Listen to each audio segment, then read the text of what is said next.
ನೋಡಿ, ಇಲ್ಲಿ ಸಮಾಜದಲ್ಲಿ ಜನರು ಹೇಗಿರ್ತಾರಂದರೆ, ಅವರ ಆರೋಗ್ಯದ ಬಗ್ಗೆ ಕಾಳಜಿ ವಹಿಸುವುದಿಲ್ಲ.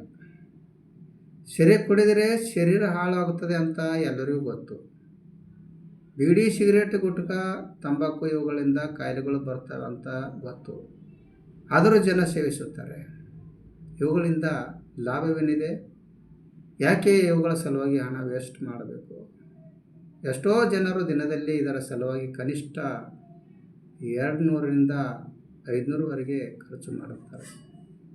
ಅದೇ ದುಡ್ಡಿನಲ್ಲಿ ಮನೆಗೆ ಏನಾದರೂ ತಿನ್ನೋದಕ್ಕೆ ತಂದರೆ ಇಡೀ ಕುಟುಂಬದಲ್ಲಿ ಎಲ್ಲರೂ ತಿನ್ನುತ್ತಾರೆ. ಇದರಿಂದ ಮನೆಯಲ್ಲಿ ಗೌರವ ಸಿಗುತ್ತದೆ, ಆರೋಗ್ಯವೂ ಚೆನ್ನಾಗಿರುತ್ತದೆ. ರಾತ್ರಿ ಹಗಲು ಕುಡಿದು ಕುಡಿದು ಕುಡಿದು ಶರೀರ ಹಾಳು ಮಾಡಿಕೊಂಡು ಹೋದರೆ ಹಿಂದೆ ಹೆಂಡತಿ ಮಕ್ಕಳ ಪಾಡೇನು? ನೋಡಿ, ಒಂದು ಕಾರು ಖರೀದಿ ಮಾಡ್ತೀರಿ, ಅದಕ್ಕೆ ಪೆಟ್ರೋಲ್ ಬದಲಾಗಿ ಸೀಮೆ ಎಣ್ಣೆ ಹಾಕಿ ಓಡಿಸೋದಿಲ್ಲ.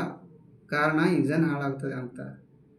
ಅದೇ ಲಕ್ಷ ಕಾರಿಗೆ ಇಷ್ಟೊಂದು ಕಾಳಜಿ ವಹಿಸುವವರು ನೀವು ಸೆರೆ ಸಿಂಧಿ ಗುಟ್ಕಾ ಸೇವಿಸುವಾಗ ಕೋಟಿ ಕೋಟಿ ಕೊಟ್ಟರೂ ಸಹ ಸಿಗದ ಈ ನಿಮ್ಮ ದೇಹದ ಬಗ್ಗೆ ಯಾಕೆ ಯೋಚಿಸುವುದಿಲ್ಲ? ಕಿಡ್ನಿ, ಲಿವರ್ ಹಾಳಾದರೆ ಕೋಟಿ ಕೋಟಿ ಕೊಟ್ಟರು ಯಾರಾದರೂ ಕೊಡ್ತಾರಾ? ಕೊಡೋದಿಲ್ಲ. ಆದರೆ 1 ಕೋಟಿಗೆ ಅಂತ 50 ಕಾರುಗಳು ಸಿಗುತ್ತವೆ. ಅದರಿಂದ ಕಾರಿಗಿಂತ ಹೆಚ್ಚಾಗಿ ನಿಮ್ಮ ಆರೋಗ್ಯದ ಬಗ್ಗೆ ಕಾಳಜಿ ವಹಿಸಿ.